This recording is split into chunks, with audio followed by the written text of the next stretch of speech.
You're about to watch what we call an extended clip of the Young Turks, and the reality is it's somewhere in the middle. It's a little longer than our YouTube clips, but it's actually shorter than the whole 2-hour show, which you can get if you're a member. You can get it ad-free, and make sure you catch every news story we do that day. You're gonna love it as a full show. That's at tytnetwork.com/join. Thanks for watching. All right, back on the Young Turks, Cenk, Mark, and John with you guys. We've got 2 great stories coming up for you, but first member shout-outs, Patrick Hart and Liza Whirling. Thank you so much, guys, for being members. We've got more exciting announcements coming up soon about more town halls with a variety of people, and thank you for making that happen, the party happen, the whole show happen. And of course, you get all of the Young Turks content ad-free if you're a member, so tytnetwork.com/join.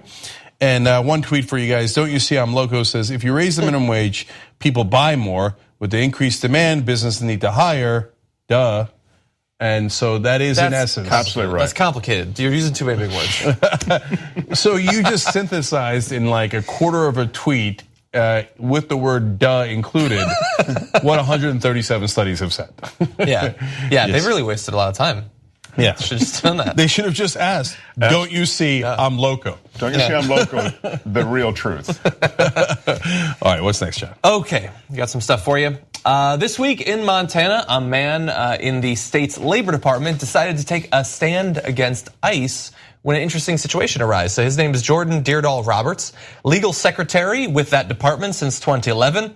It was told on Tuesday that he should help process subpoena requests from ICE, according to the Independent Record. So these are quotes from him, said, I don't think I can help with that. I began talking with management about what the deal was, but I pretty much understood at that point. These were going to be subpoenas for information that would end up being used to hunt down and deport undocumented workers. Perhaps in the way that we've been reporting on a number of cases where they're looking for people who've been here for 10, 20, 30, even 39 years. We had a case this week, and then trying to deport them. And he decided apparently that he did not want to be a part of this. And he tweeted this: it would have been my responsibility to prepare the information and hand them off to ICE. I refuse to aid in the breaking up of families. I refuse to just, quote, follow orders. This isn't an easy decision as it puts me in a delicate financial position. And he finally said, I'm drawing my line in the sand here. Cooperation with this regime is not acceptable. Damn. That's just terrific. I like it, like so courageous. Almost tear up a little bit. Yeah. Look, when he said, I refuse to aid in the breaking up of families, I refuse to just follow orders. That was powerful. So I've told you this before. I've now started to hear about cases of churches hiding undocumented workers in the basement. And not just churches either. And you can't help but visualize, or at least in my case, because maybe I'm a little more obsessed with pop culture, the opening scene in Inglourious Bastards, where they're hiding in the basement. And you're like, oh my God. I was going to say Nazi Germany, minus the cinematic reference, but you're right. I mean, that's not just cinema. That really happened. People scrambling into the shadows and having to remain there and have to hope that wherever they're hiding, there's someone like this guy, like this great American who says, no, I won't do this. I won't break up a family where the leader of this family, the father, the mother, whatever, it has been in the country 30 years or 20 years or 10 years. I mean, these are real family units. Sorry, Cenk, but just, I couldn't agree more. Yeah, and look, I referenced the movie because it's a little softer to put it in the form of a movie, but you're of course right. I mean, among the thousands of times that it happened, and Frank, in that case, hiding in the attic, and people hiding people away because people were coming for them, and they are. And these are a lot of times in the cases that John was referring to, people who are almost all law-abiding who go to ICE to check in with them regularly. In the case of the guys who've been deported. And by the way, that's why some people are now hiding. Because if you follow the law and you check in with ICE, sometimes they slap an ankle bracelet on you, sometimes they just whisk you away to jail. And then 2 weeks later, your family gets a call that you're now in a different country and you're gone. And for a guy who's been reporting in all of these years, who built all these different guys, the guy in Ohio built a business, and had all these workers, and the whole community supported him. And a bunch of Trump voters supported him. They're like, wait, I didn't want you to take this guy, right? But no, they're coming for all of them. Yeah. It's scary. I mean, in the last year, immigration-related arrests are up 42%. And I mean, it's not impossible, but these sorts, they're happening now like every week. Like that Jordanian man, 39 years he was here. His wife is a U.S. citizen. He has multiple daughters who are U.S. citizens. He owns multiple businesses, employs a ton of people. And this congressman, Tim Ryan, had been defending him in the process for about 20 years now. He had a deportation order back in 2009. And because ICE was not the same thing and the leadership was not the same thing back then, they did not actually enforce it. And they didn't go and they didn't deport him for 9 years. And now he's gone. He had to go. He sent back there. His elderly mom greeted him. And that's it. He's gone. Can't see his family anymore. And I know, look, we have our immigration policy in this country has never been what I would call moral at all. It's had tons of problems, and that has largely been a bipartisan thing, but the people who will have you believe that this is the same thing on both sides, it is absolute insanity. You can look at some aggregate numbers of people who were stopped within 50 miles of the border and then imply that that's the same thing as breaking up a family of 4 decades, but it's not. Our country is not supposed to be seeing this. This is shades of what you were talking. This is shades of the Japanese internment. This is shades of the darkest times in the US, and they're just ramping up here. And so Trump and the Republicans keep saying, oh, it's the criminals, and look at what happened in the shooting in San Francisco, and now they're putting in all sorts of political ads. But wait a minute, you said you were just gonna go after the criminals. These guys are not criminals, but you're still going after them. They couldn't, so many of these cases, they couldn't be more law-abiding. That's why their whole community, including Trump voters, rally around them. But they're still coming for them. And now the Dreamers are going to start to get deported beginning as early as March if they don't have a deal. And right now, they're not anywhere near a deal. Yeah. So it could be. Sorry. No, just to finish the thought, it could be that they're going to take, as they're doing now with the adults. But in this case, a lot of those kids don't speak the native language of whichever country they came from, because they came when they were 2, they were 4, etc. And so they're going to drop them off in the middle of Nicaragua and go, good luck. Like, what? Yeah. Like, right. What are they supposed to do? Yeah. And these are some of the most violent countries that they are technically linked to, right? When you talk about Nicaragua or Central America, this is, I mean, if you spoke Spanish fluently, if you grew up there, you might only have an even money chance of surviving. To be dropped there from America, it's crazy. And what I was going to say, Cenk, just as you mentioned the Dreamers, I mean, statistically, again, if you just look at the statistics, it's the most productive group of immigrants, regardless of status, that you could possibly find. Overwhelmingly well-educated, overwhelmingly employed.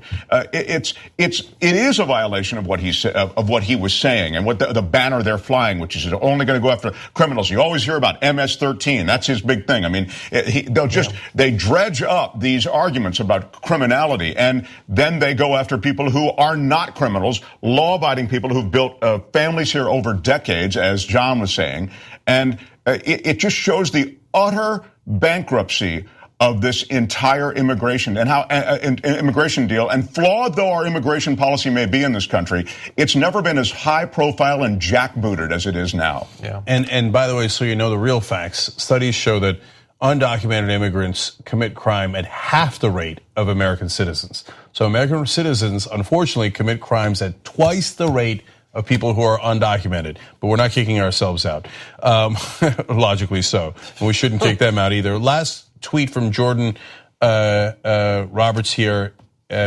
He says, people have asked why I'm doing this if I have a child, because now he doesn't have a job anymore. He said, I'm doing this because I have a child. I want to be able to look my child in the eye. We need to talk about a relatively new show called the Republic, or UNFTR. As a Young Turks fan, you already know that the government, the media, and corporations are constantly peddling lies that serve the interests of the rich and powerful.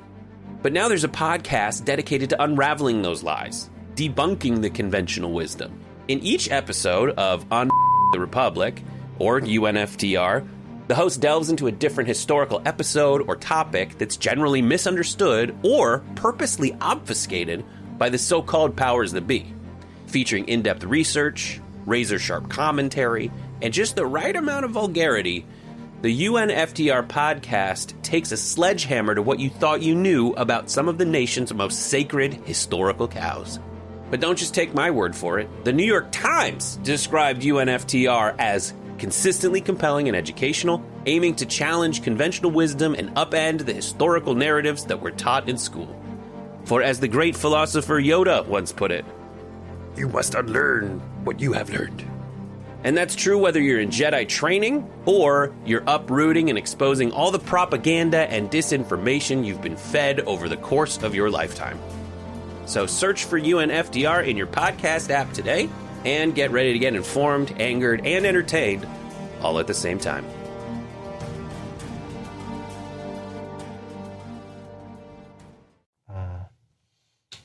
Yeah, need more people like that. Yep. All right, last story. Final story. The executive editor of Fox News is in trouble today for an editorial attacking the U.S. Winter Olympics team. And the editorial has already been pulled, but we're going to read a few excerpts for you. He said this, unless it's changed overnight, the motto of the Olympics since 1894 has been faster, higher, strong. Stronger, that should be. It appears the U.S. Olympic Committee would like to change that to darker, gayer, different. If your goal is to win medals, that won't work. A USOC official was quoted this week expressing pride, what else, about taking the most diverse U.S. squad ever to the Winter Olympics. That was followed by a frankly embarrassing laundry list of how many African American, Asians, and openly gay athletes are on this year's U.S. team. No sport that we're aware of awards points or medals for skin color or sexual orientation. Insisting that sports bow to political correctness by assigning teams quotas for race, religion, or sexuality is like saying that professional basketball goals would be worth 4 points if achieved by a minority in that sport. White guys, for instance, instead of the 2 or 3 points awarded to black players who make up 81% of the NBA. Any plans to fix that disparity? Didn't think so. Interesting that that's the disparity he thought of. And so he's mad that we shouldn't be bowing to these quotas. Is he saying that there are quotas? No. Does he have evidence that he's presenting that there are quotas? No. But they're proud that we have a diverse representative group of Olympians, and that is enough for him at this point to imply that the entire thing is suspect, because how dare we have out of the closet gays serving on the Olympics? Okay, so this guy's a very important person at Fox News. He helped Roger Ailes set up Fox News. He's been there for a long time. He's the executive editor and executive vice president of Fox News. Now, after the controversy, somebody from Fox News was like, well, I mean, he's not involved in the day-to-day news-making decisions. By the way, that's not remotely true. Another person inside the building said, yes, he is. Okay, and I've seen the internal memos that were leaked from Fox News. John Moody's all over them. He is intimately involved, and since Ailes has left, and now, of course, Ailes has passed away, but he's one of the most important guys in the building. And so part of the reason that they put up the editorial without checking with others is because he was so senior that they're like, who's going to question John Moody? So they just printed it. So now, when I saw it, the headline, I was like, okay, but let me read the whole thing. Now, it sounds terrible, and I'm sure that it's going to be, he's going to have these, a biased, ridiculous way of interpreting the facts, but let me read his facts first. And then he didn't have any facts. I was like, no, you're kidding. You wrote this article about how you think that it is by definition biased to have darker athletes, let alone gayer, because you think so? I thought that he would have, I know that he wasn't gonna have, well, we had a downhill skier who is white, who had a quicker time than the black skier, but they eliminated him anyway. That's inconceivable. We go based purely on the time, right? Okay, but I know that he can't do that, and I knew that, but I thought he might go with an argument of, well, like figure skaters, it's judging, and let me show you white athletes who scored higher in earlier rounds, but when they got to the where they were going to make the decisions, they had the they had the gay figure skaters, which they have to discriminate in favor of to find them. Anyway, so somehow their scores became more inflated. No, he didn't even bother. He's got nothing. He has no evidence, no facts, no nothing. So that leads to several different things. One is, look at the assumption he makes. The assumption is, if things were fair, well, obviously the whites would get it. If things were fair, obviously the straight people would get it. It is assumed that people in my category are the ones who should have the spots. And if you gave it to the gay athlete or you gave it to the black athlete, you must have cheated to give it to him. Yeah. I mean, most of the sports are simply who went faster, right? So that assumption is amazing. And by the way, it's not about John Moody. So he's a very pivotal character at Fox News. And yes, Fox News apparently sets the agenda for the president and for the country, God help us. But it's also more important because it gives you an insight into the right-wing way of thinking. And this goes all the way back, throughout American history, but as it regards to athletes. So if you don't know, there's an amazing story. Back in 1966, NCAA championship had Kentucky, which was a powerhouse at the time, up against Texas Western. And Kentucky, as usual, had 5 white basketball players who represented them. Texas Western, though, had for the first time ever 5 starting black basketball players. And all the writers at the time thought, these black athletes, they're never gonna beat the white basketball players. They have no chance, right? And then in the articles, you go back and it's amazing. The quotes are like, compare them to monkeys. They say, well, they might be athletic and they might score a lot. In fact, Texas Western was known for its defense and its discipline. And that's exactly what they did to beat Kentucky. Spoiler alert. Okay. I was gonna bet on that game. Right. But they said, if you let the black athletes go on the court without any white teammates, it'll be chaos, right? Because they don't know what they're doing, they're not smart, and they can't handle it. So the assumptions were always the white kids deserve the spots, right? But if you want to bring in black kids, I get. You think blacks are good in basketball? Okay, give it a shot, big guy, right? And so that kind of racism has been with us for a long, long time. Yes, thank God the NBA and the other major sports have largely gotten past it. You could argue not completely, but certainly a long way towards fixing that. And NFL's got some issues. And well, with Kaepernick, et cetera. But like in John Moody's world, he thinks that white people are discriminated against. Otherwise, they'd have all the Olympic spots. So does it look like we're discriminating against white quarterbacks, for example, like Tom Brady, Peyton Manning, Aaron Rodgers? You remember when they benched Tom Brady for a black gay quarterback? I would make one more point as it pertains to the Olympics.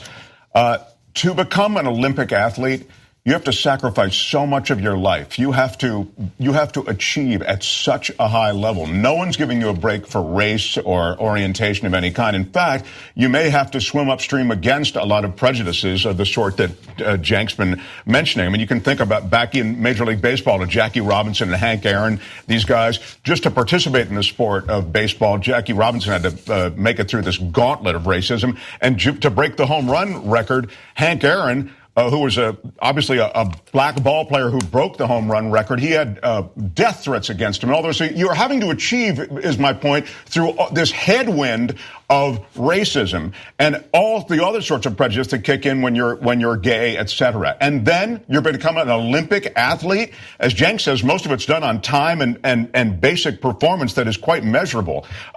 I think these Olympians are extraordinary. And so when you read an article like this that doesn't recognize any of that doesn't recognize those insane sacrifices that I have to make, it whips your head around. It's like something out of 1950. Yeah. It's just crazy. Or 1936. Yeah. Because Jesse Owens, and you might not know this, and I learned it recently. It's a really interesting fact. So Jesse Owens goes to the 1936 Olympics in Germany. Hitler won't. In fact, not only did Hitler not shake his hand, he wouldn't shake any of the athletes' hands because the Olympic Committee told him you either shake all the gold medal winners' hands or none of them. And so he stayed home because Jesse Owens won 4 gold medals. But what you might not know is when he came back here, even FDR wouldn't let him in the White House, and he said that he didn't want to be seen as soft on the Negro issue. So he didn't let any of the 18 black Olympians go to the White House. And then they asked Jesse Owens to go on a publicity tour for the Olympic Committee, and he said, sorry, I'm not going to do that, given how you guys have treated me. You know what Jesse Owens did the rest of his life? He became a janitor and then a gas attendant. That's how we treated Jesse Owens. Forget how the Nazis treated him. That's how we treated him, okay? And so now to Jackie Robinson, he actually does mention it, right? John Moody does in this article. So give him credit for, saying, look, Jackie Robinson was good. He broke the color barrier. That's a good thing. Okay, so he does the obligatory thing. But then he says, now remember, you should be like Jackie Robinson. And he quotes Robinson as saying, don't complain, work harder. But that makes it sound like Jackie Robinson was the only one who was good enough to make it into the major leagues. Yeah. And he just worked harder. And if all the other blacks at the time had just worked harder, they would have made it into the major leagues. No, they were not allowed into the major leagues. Yeah. If you had a fair system, I know for this mindset, they think a fair system is, I get all the spots. My people, the people that are like me, get all the spots, you get nothing. And if we allow you to take one spot, you should thank me. If we had no discrimination back then, I don't know what percentage of the league would have been black, half the league, a third of the league, a quarter of the league, but it wouldn't have been one person. That's a preposterous argument. Yeah. And then finally, the great irony that I'm sure it never occurred to him at all is, here he is saying, well, why don't white people and gay people have all the spots? Well, don't complain, work harder. And in this case, there is no discrimination. They can get all the spots they want. They just have to be faster and stronger. But instead of doing that, what does John Moody do? He complains. Yeah. All right. Okay. They are special snowflakes. In the case of the Winter Olympics, I guess that makes sense. Maybe they can compete in that category. Okay, we got to go. Mark's staying. Thank you, John. Great job. Anna's going to come back. We got the story for you guys of, unfortunately, some cops in America, some police departments working with neo-Nazis to arrest left-wing protesters. It is deeply disturbing. So we'll be right back. Thanks for listening to this podcast. You're only halfway through, so hold, stay right here. Just want to remind you, if you want to get all 5 segments of the Young Turks commercial free, these are just 2 of them. Every day we do it. So go to tytnetwork.com/join and you get the whole 5 segments, 2 hours, ad free. Do it now. All right, back on the Young Turks. Control Left says, but wait a minute, we can't get the Control Left. Drop it. Did I tell you that ahead of time, or we're going to sit around awkwardly for 13 seconds? Okay, let's move on. Wow. About that. We normally drop it. We don't really. Okay, anyway. All right, fine. We're moving on. Control Left, but Cenk. Well, no, I'll do it. Boom, boom, boom, boom. Washington on power panel. Wow, it's like being there. Nice job. Okay, hey, did I mention that we are this Friday Power Panel sponsored by ShopTYT.com? This is my favorite. Genius. And by the way, I just want to give some special love to the crew at Shop TYT because they ordered me a shirt that fits. Hey! Today's signboard brought to you by Cenk Uygur. Finally, Control Left says, but Cenk, it's a well-known fact that stopwatches have a liberal bias. And Trauma Queen says, funny, I always thought Olympic competitors had to qualify for their Olympic team. Yes, in fact, they do, and that's why John Moody's full of crap. Okay, Anna, what's next? Okay. The Guardian has just reported that evidence indicates that California police worked in conjunction with members of the alt-right and neo-Nazis in order to pursue counter-protesters. These are people who went out and protested against white nationalism, and even though some of them were victims of violent crimes, the police, in this case, allegedly went after those counter-protesters as opposed to the perpetrators of the violence. Now, California police investigating a violent white nationalist event worked with white supremacists and sought the prosecution of activists with anti-racist beliefs. Now, there is evidence to support these claims because there were 3 individuals who were the counter-protesters who apparently got arrested during this rally that took place in Sacramento, California in June of 2016. Now, as soon as they got arrested and they were dealing with the legal system, they lawyered up. And their lawyers were able to find audio recordings involving a police officer literally speaking to a white nationalist who was in custody at the time and essentially letting that white nationalist know, we're going after these counter-protesters. I'll get to those details in just a second. Now, the records, which also showed officers expressing sympathy with white supremacists and trying to protect a neo-Nazi organizer's identity, were included in a court briefing from 3 anti-fascist activists who were charged with felonies after protesting at a Sacramento rally. Now, the cops are alleging that they weren't cooperating with them, and the way that some of them got charged is unbelievable. There was a black protester who was stabbed in his abdomen, and they were attempting to prosecute him, even though he was the victim of the violence.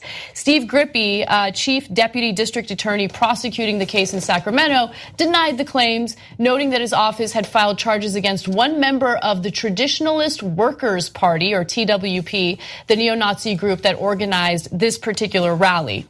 So in one phone call with Doug McCormick, identified by police as the TWP affiliate who acquired the permit for the Sacramento rally, California Highway Patrol investigator Donovan Ayers warned him that police might have to release his name in response to a public records request. The officer said he would try to protect McCormick. Okay, here's his exact quote. "I'm going to suggest that we hold that or redact your name or something until this gets resolved," he said to the suspect. And he also requested records of the permit and noted, if I did, I would tell you. So he didn't know who had requested his name. And he's like, if I knew, I would tell you. Okay, so let me be clear about the context of all this. So in that case, the guy's going to organize a rally. I'm not, and you can disagree with me, but I'm not that bothered that he's saying, look, I get it, you're part of this white supremacist group and people are gonna wanna know who you are and you're requesting the permit, and we'll keep your identity hidden. I don't know if that's the legal thing or not, and if it turns out that's not legal, then I withdraw what I just said, right? And then he goes a little extra by saying, hey, don't worry, if anyone tries to find out your identity, I'll give you a heads up. I don't think you have to do a neo-Nazi that favor. So, okay, but if that's all that was, I'd say, okay, that's bad, but it's not the end of the world, okay? But the case that Anna mentioned earlier, and there is a number of these, but that African-American protester was stabbed in the abdomen, chest, and hand, right? So, but they consider him the suspect. Yes. Okay, so then, okay, you're like, but you know what? Maybe they got into a knife fight and he got stabbed, but he also stabbed someone else. That's possible, right? And just because they're neo-Nazis doesn't mean you shouldn't protect them. We have freedom of speech in America. And if people came and committed violence against them, you should arrest the people who committed the violence. Okay, but so when you now look at the facts of why were they thinking the guy who got stabbed was the suspect and they were actually targeting him? The cops were targeting him in that case. Their evidence was that there was a Facebook photo of him holding up his fist. And they said that that was a, quote, black power salute, and that he supported, quote, anti-racist activism. And it demonstrated his, quote, intent and motivation to violate the civil rights of the neo-Nazi group. Yeah. So, okay, he gets stabbed in the chest, hand, abdomen, etc. That is not good evidence. He holds up a black power salute. That is great evidence that he intended to violate the civil rights of the neo-Nazis, so he's the suspect. Oh my God. No, that fact pattern is atrocious. So luckily, the actual victim in this case, which is the black man who was in the hospital, was never charged. However, the cops did recommend 11 charges, and the offenses included disturbing the peace, conspiracy, assault, unlawful assembly, and wearing a mask to evade police. That might have been one of the things that pissed them off the most. Because what do I say all the time on the show on these cases? Which is the biggest crime in America is one that's not actually illegal. That's disrespecting a police officer. So you wear a mask, well, hey, you're trying to evade the police. I don't care that it makes me angry. And I'm giving the cops the benefit of the doubt here. And I don't think they deserve it at all. So, I mean, the more likely explanation is they just sympathize with the white supremacists. But if you're gonna give them the benefit of the doubt, oh, you're wearing a mask, that pisses me off. I don't care that you got stabbed. I'm gonna consider you the suspect. And for the prosecutor makes the decision of whether the case goes to court. But the cops made the decision to charge him with 11 counts for having his fist up in the air in a salute and wearing a mask. But of all the white supremacists that brought weapons to the rally, by the way, there was 5 different guys that they identified as having knives, and several of the anti-fascist protesters were stabbed. Only one white supremacist was charged. All the other ones, there's a guy named Punio. He's another member of this TWP group, the white supremacist neo-Nazi group. He was in the vicinity, the cops agreed that he was in the vicinity of another victim at the time, and he had a knife on him. The cops go to talk to him after he's been arrested on a separate charge of domestic abuse. So now you might look, now normally if a cop goes into a situation where this guy is now involved in another act of violence, he might be a little circumspect. They're like, hey, I don't know about this guy, right? No, the cop goes in and says to him while he is in jail that, can you help me to identify your counter protesters so that I can get them instead of you? And he says, quote, we're pretty much going after them. We're looking at you as a victim. Wow. You always want to think that this is like 1 or 2 bad actors, but then you see how the ranks of the cops in this case close. And I mean, as you say, in a kind of an awful, grotesque way, when you've got a stabbing victim who's hoping that the cops are really their allies, right? I mean, when you're already in a very, very intense exchange with these with this right wing, with these supremacists, white supremacists, there's going to be trouble, and you figure that the peace officers there are your allies, and to see this grotesque situation unfold. As I say, you hope it's a few bad actors, but the more you get into the story, you realize, yikes, it's worse than that. It's kind of an institutional thing. Right, and so I don't know what percentage of this police department consists of the bad apples, but what I do know is that, time and time again, we have these conversations about people not trusting the authorities, right? Running away from the authorities as soon as they want to stop them. Walter Scott is the first person that comes to mind because he ran away from a cop and literally got shot in the back several times as he was running away. This is the reason why there is some portion of the population that doesn't trust local authorities, because in this case, you have counter protesters who are not feeling protected. They don't feel like their local police are there to protect and serve. In fact, they feel like they're counterproductive more than anything, and they're going after them with, potential prosecution because they have the audacity to practice their First Amendment right and counter protest these white nationalists. Again, who were the ones with the knives? Who were the ones who got stabbed and sent to the hospital? It's just insane to see this happen. And by the way, this isn't just unique to California. What we're noticing with similar rallies and protests throughout the country is that cops will work with the alt-right or these neo-Nazis in order to identify the counter-protesters. So another example is this. Let's go to graphic 38. U.S. prosecutors targeting anti-Trump protesters in Washington, D.C. This was during the inauguration, relied on video evidence from a far-right group with a record of deceptive tactics. So we know that we know personally from personal experience that they lie, they put out fabrications, and to know that the cops rely on that to arrest protesters who spoke out during the inauguration is scary stuff. At an Oregon alt-right event, police allowed members of a right-wing militia-style group to help officers arrest an anti-fascist activist, and this is all reported by The Guardian. And so, look, we on the left don't want violence. So people that are both in the mainstream and in the left wing say, if you're an anti-fascist, don't commit acts of violence. It's a terrible, terrible idea. And if they had evidence on them, should they be arrested? Of course, you can't commit acts of violence. Now, but look at the propaganda. It makes it seem like the Antifa guys are the violent. Wait a minute, in Charlottesville, who killed who?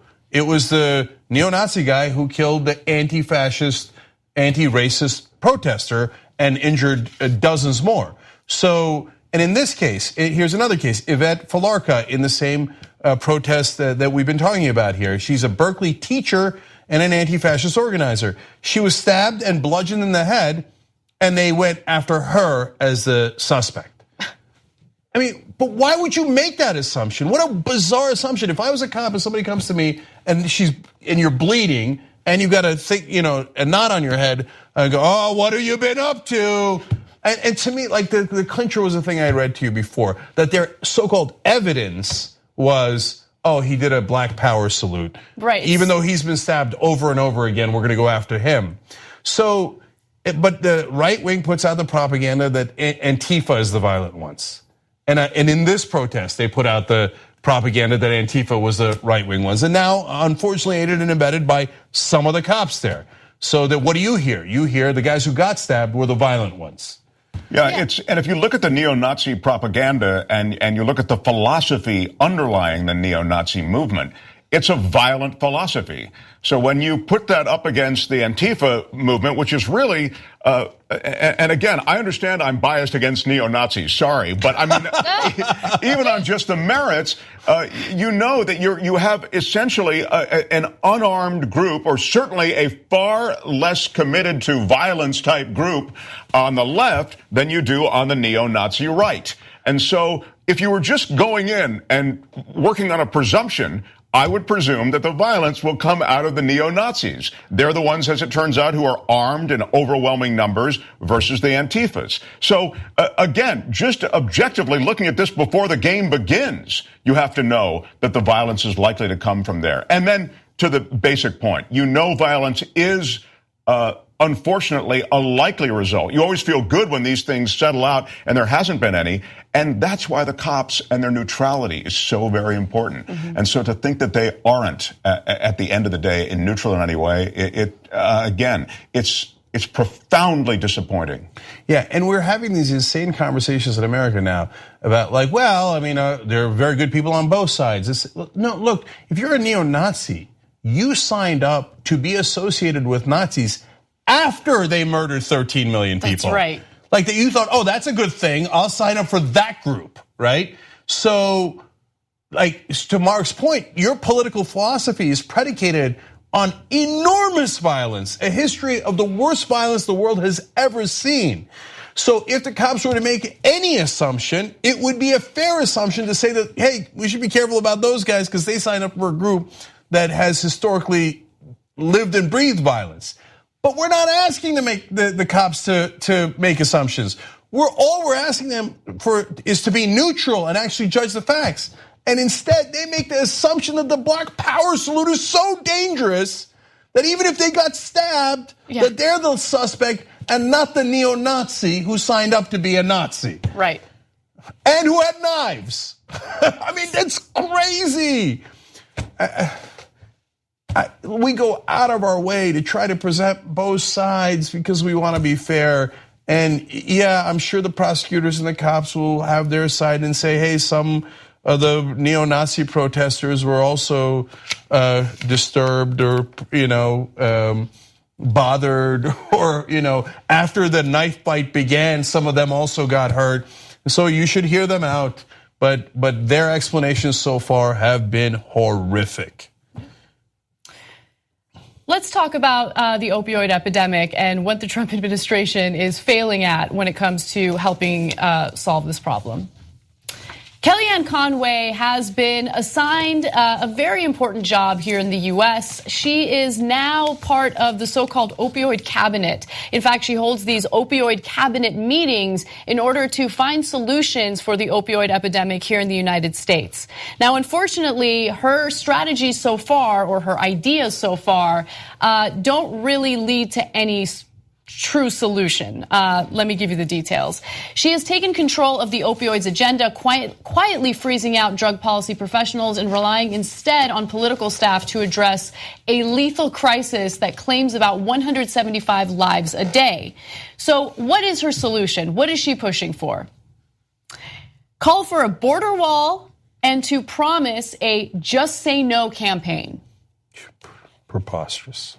At TYT, we frequently talk about all the ways that big tech companies are taking control of our online lives, constantly monitoring us and storing and selling our data. But that doesn't mean we have to let them. It's possible to stay anonymous online and hide your data from the prying eyes of big tech. And one of the best ways is with ExpressVPN. ExpressVPN hides your IP address, making your active ID more difficult to trace and sell to advertisers. ExpressVPN also encrypts 100% of your network data to protect you from eavesdroppers and cyber criminals. And it's also easy to install. A single mouse click protects all your devices. But listen, guys, this is important. ExpressVPN is rated #1 by CNET and Wired magazine. So take back control of your life online and secure your data with a top VPN solution available, ExpressVPN. And if you go to expressvpn.com/TYT, you can get 3 extra months for free with this exclusive link just for TYT fans. That's expressvpn.com/TYT. Check it out today.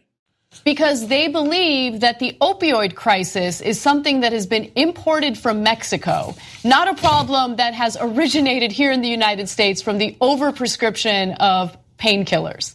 All right. So among the people working on the public education campaign that Trump promised is also Andrew Giuliani. He's actually Giuliani's son, who's a White House public liaison and has no background in drug policy. Rudy Giuliani's son, to be specific. So the organization within the government that has the responsibility of dealing with the opioid crisis is severely understaffed. So they have high-level officials within the organization. They usually have about 7, and right now they have about 3.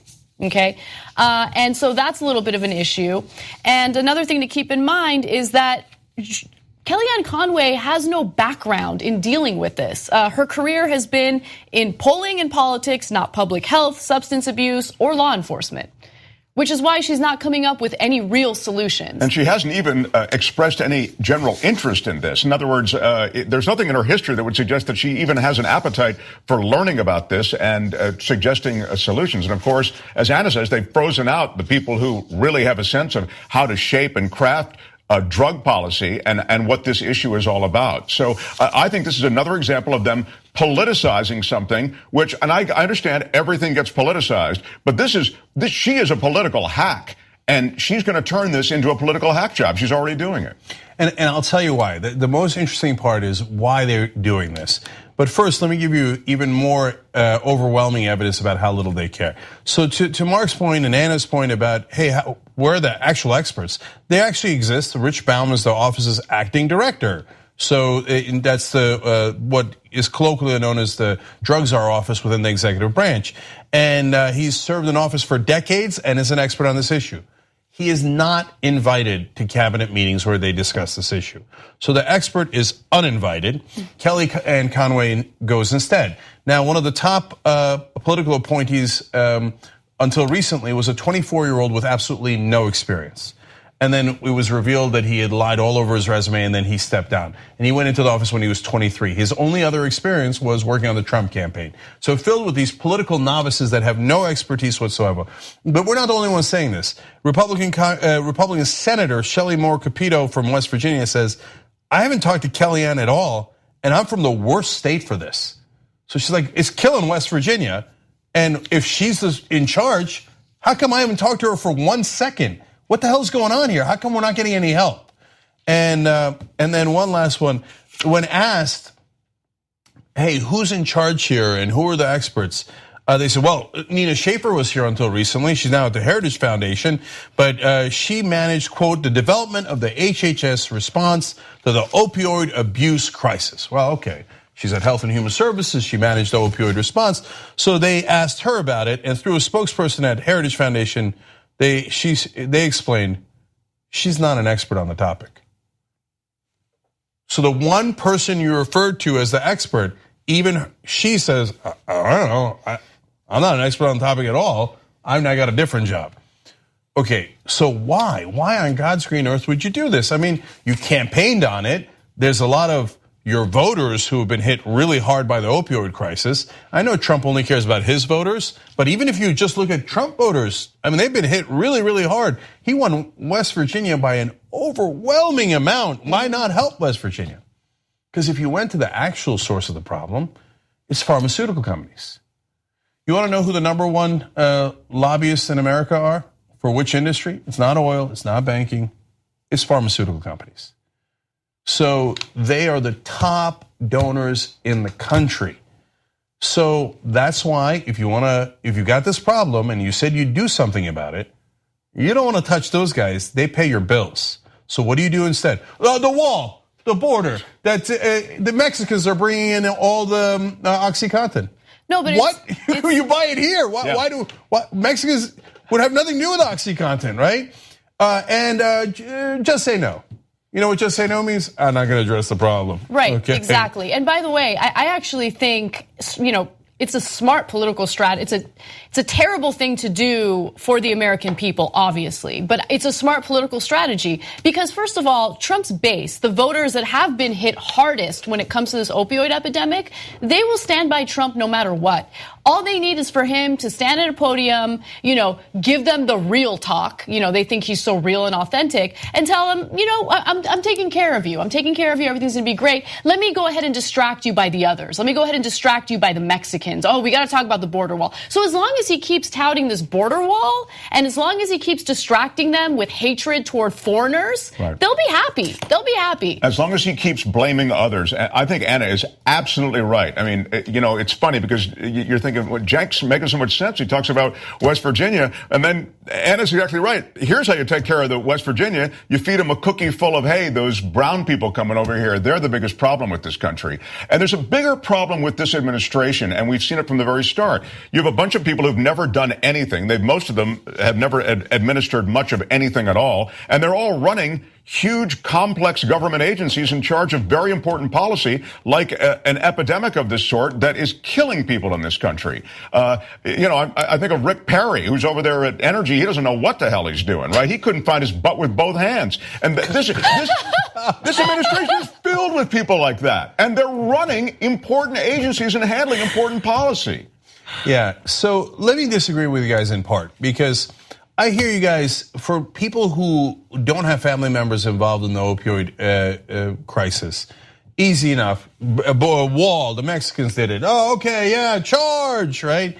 And do they know that Nina Schaefer is not actually an expert on the opioid crisis? They have no idea. Do they know Kellyanne Conway is running this instead of the experts in the field? They have no idea. So I agree with you guys on all that.